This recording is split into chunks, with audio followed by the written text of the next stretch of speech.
I came across Big Fork Brands recently, and it's become one of those finds you actually want to tell people about, and you don't find that often. Okay. They're doing bacon sausage, plus these really solid pork jerky snacks and Chicago style sauces. Basically, upgrade anything you throw them on burgers, hot dogs, fries, throw it on there. It works. But I bet it's packed full of junk. Actually, it's made with clean ingredients and real care. That's small batch with no shortcuts, and people are obsessed with the flavor. You can go over to bigforkbrands.com, use our code INFOGO at checkout, and get 20% off anything on the site. You can find the link and our code in the show notes.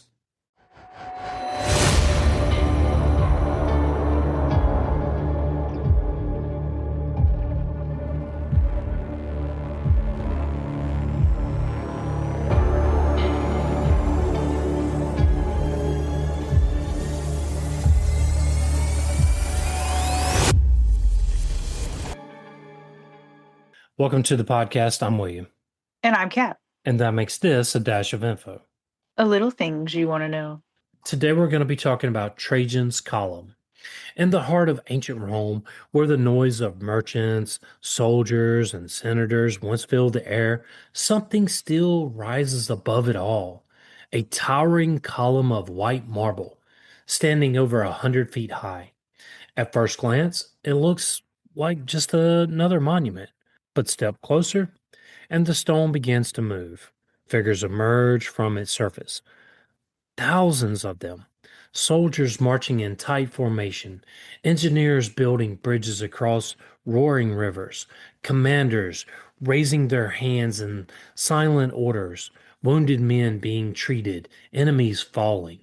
The entire surface spirals upward in a continuous band, wrapping around the column like a scroll, telling a war story frozen in stone.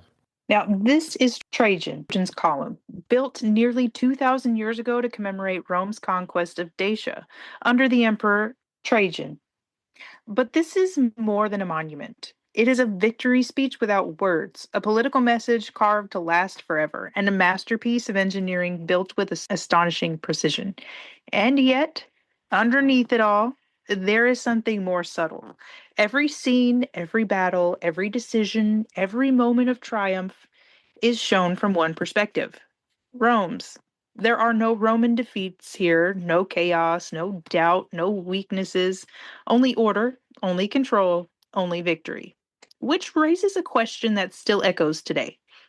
Is this history or is it Rome's version of the truth? But to understand the story carved into the stone, you have to understand the man behind it.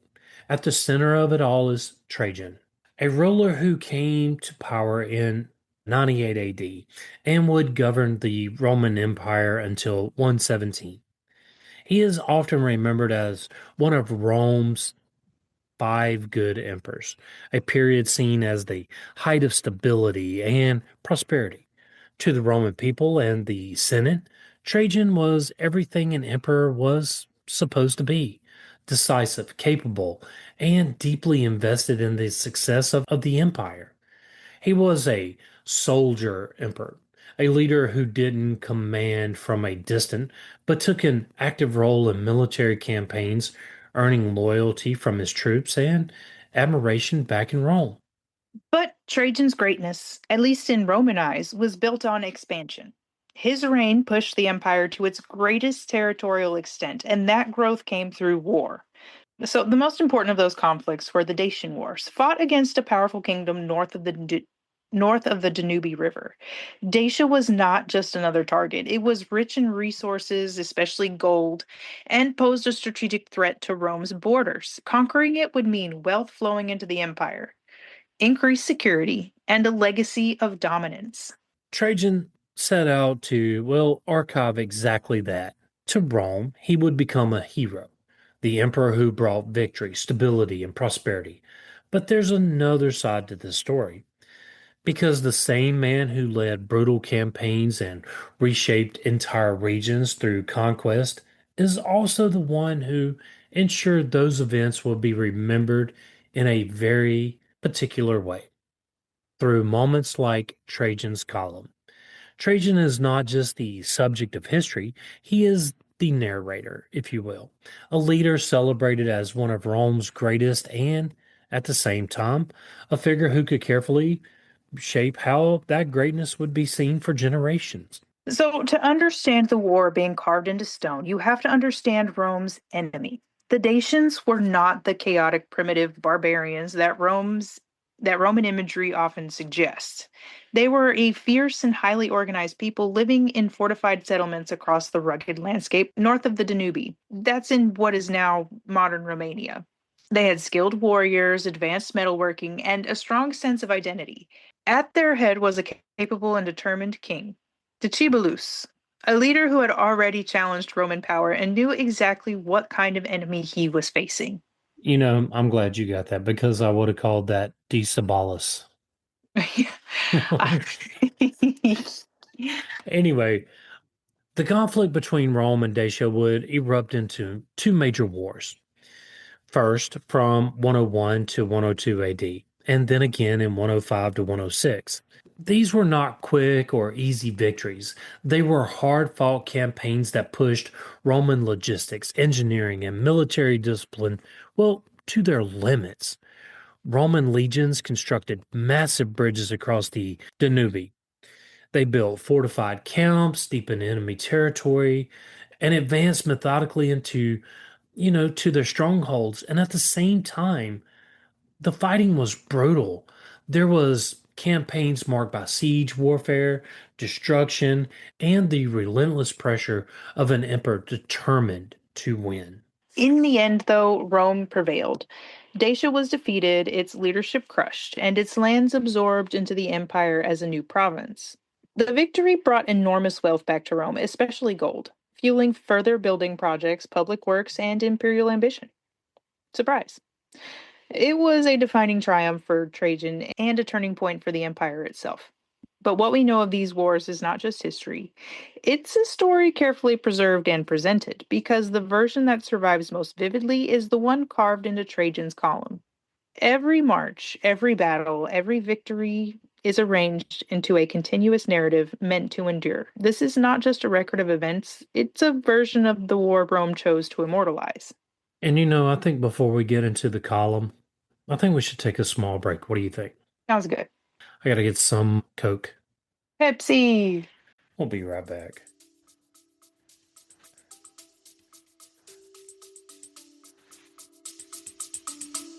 Stay with us. We'll be right back. Have you thought about what you're getting your mom for Mother's Day? At Cozy Earth, they have a full line of apparel PJs, shirts, socks, you name it, they have it. And if you buy any of their bedding, they have a 100-night sleep trial and a 10-year warranty, free shipping on orders over $50 or more. And our listeners get an exclusive discount of 21% off just by using our code INFOGO at checkout. And you can do that at cozyearth.com. Find the link and the code in the show notes.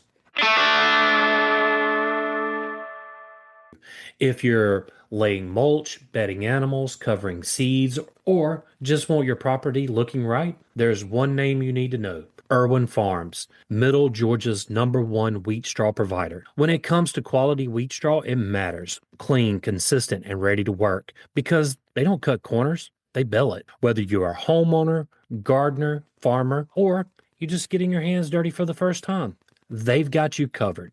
You can find a link in the show notes. Just Google Middle Georgia's #1 wheat straw provider.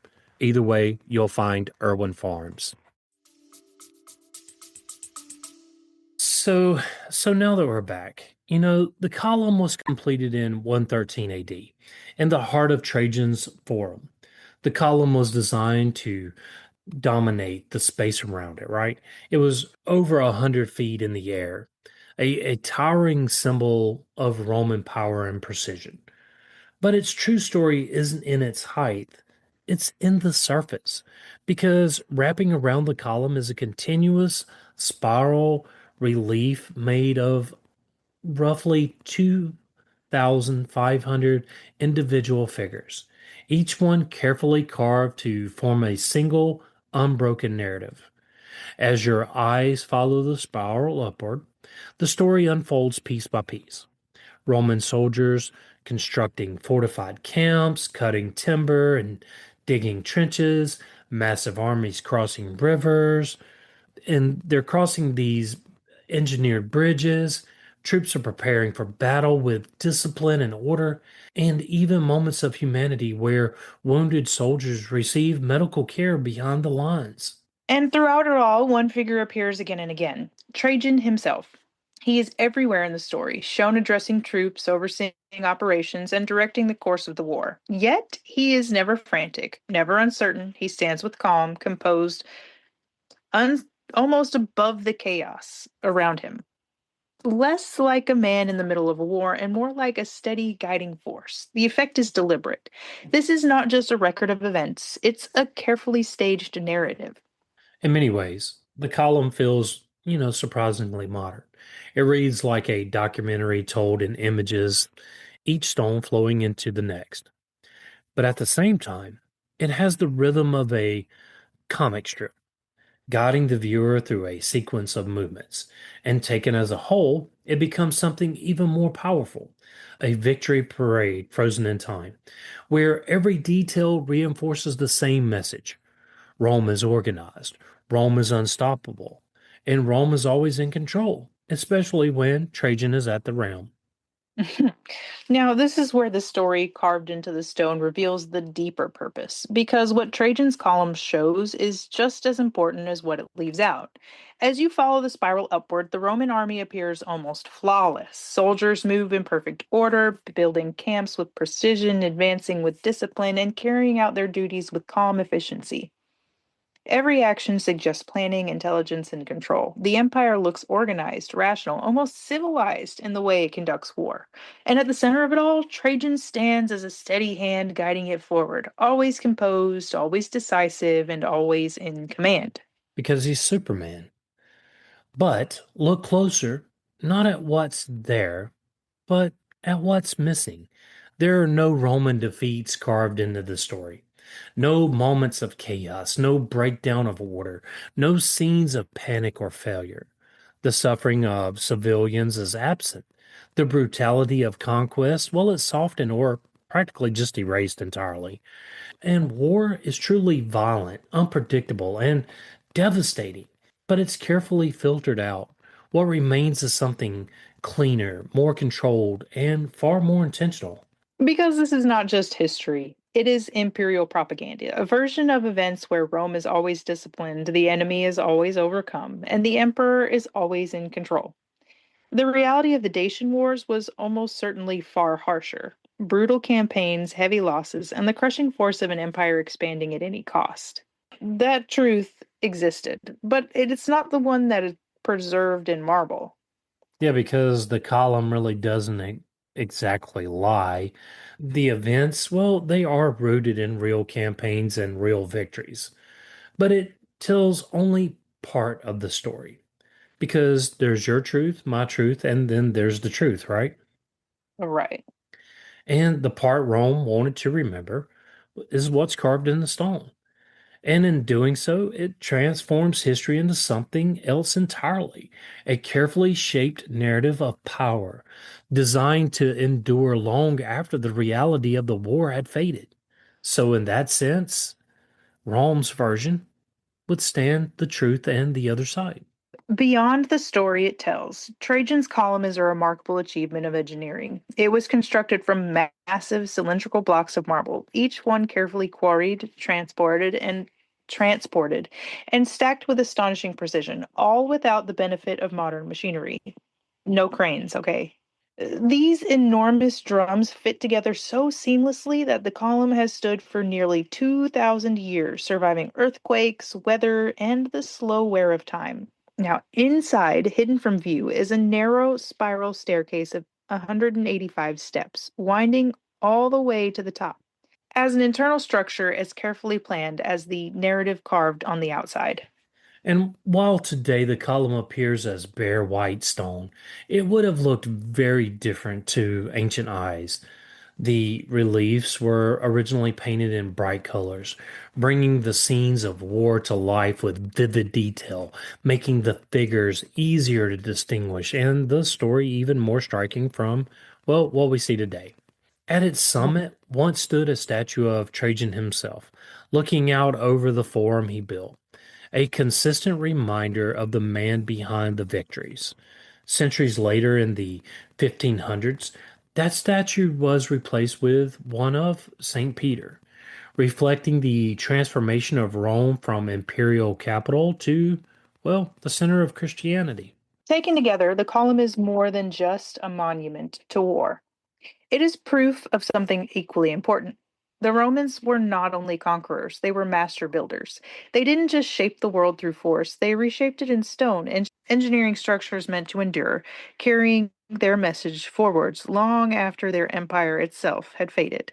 Today, Trajan's column serves as one of the most valuable visual records of Roman world, right? So, for historians and archaeologists, it offers an extraordinary level of detail, showing the design of Roman armor and weapons, the structure of military formations, and even step-by-step process of building fortified camps in army territory. Scenes that might only be briefly mentioned in ancient text, well, they're brought to life here in stone, giving researchers that rare window into how the Roman army actually operated in the field. But the column is never studied in isolation. Archaeologists cross reference what they see with written sources, like those from Cassius Dio, as well as with physical evidence uncovered through excavation. Together, these sources help build a more complete picture of the Dacian Wars and the Roman military machine. And yet, even with all of its detail, the column must be approached carefully because it's not a neutral record. Yeah, every image reflects the Roman perspective, what they choose to show, what they chose to emphasize, and just as importantly, what they chose to leave out. So it only captures real practices and real events, but with filters, through the lens of storytelling from, well, the conquerors, because, that's how history happens, which leads to a paradox at the heart of the monument. It is one of the best records we have, but it's also one of the most biased records we have. Right. Now, the influence of Trajan's column did not end with the Roman Empire. It became a model for how power could be displayed and remembered. Its design directly inspired later monuments, most notably the column of Marcus Aurelius, which followed the same spiraling narrative format to tell the story of another emperor's military campaigns. In doing so, it set a lasting standard for victory monuments, structures that don't just commemorate events, but shape how those events are understood. What Trajan's column perfected was the idea of political storytelling through architecture. It wasn't enough to win a war. The victory had to be preserved, framed, and presented in a way that reinforced authority and the narrative carefully constructed and designed to, well, endure. And endure it has. Nearly 2,000 years later, the column still stands. Its story still visible, its message still intact, but its legacy goes beyond ancient Rome. The same instinct to control the narrative or to present events in a way that supports power has never disappeared. Today, governments shape their stories through speeches, monuments, and national memory, while modern media frames events through selective images, headlines, and perspectives. So the tools have changed, the medium has evolved, but the underlying idea still remains the same. History is not what happens, it's how it's told. Trajan's column, putting it on the list. Yes, let us go to Rome. To Rome we shall go. That's all I've Mm. got. Me too. If you would like to support this podcast, tell a friend and help get the word out.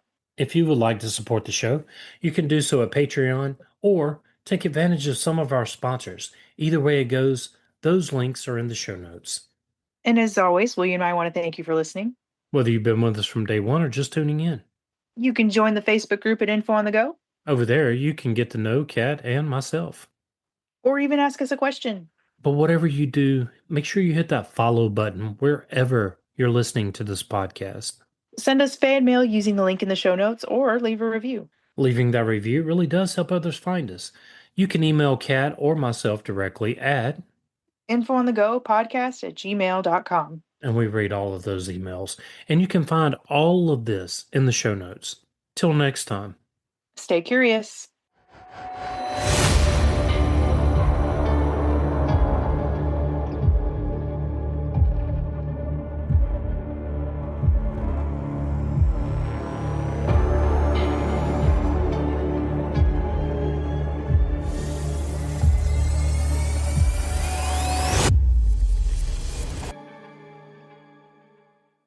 If your stomach's been off lately, like bloating, reflux, or just not feeling right, there's a simpler way to get back on track. With Professor B's Digestive Aid, which is an all natural blend of pure honey and ancient apitherapy, a herb rooted in Roman tradition. You know how at least they had some things right, right? It's designed to gently support and balance your digestion. No long ingredient lists, no harsh additives, just two powerful, time tested ingredients working together. It's even the same formula used to help cancer patients manage digestive discomfort. And right now, you can get an exclusive 10% off any product. Just use our code INFOGO at checkout.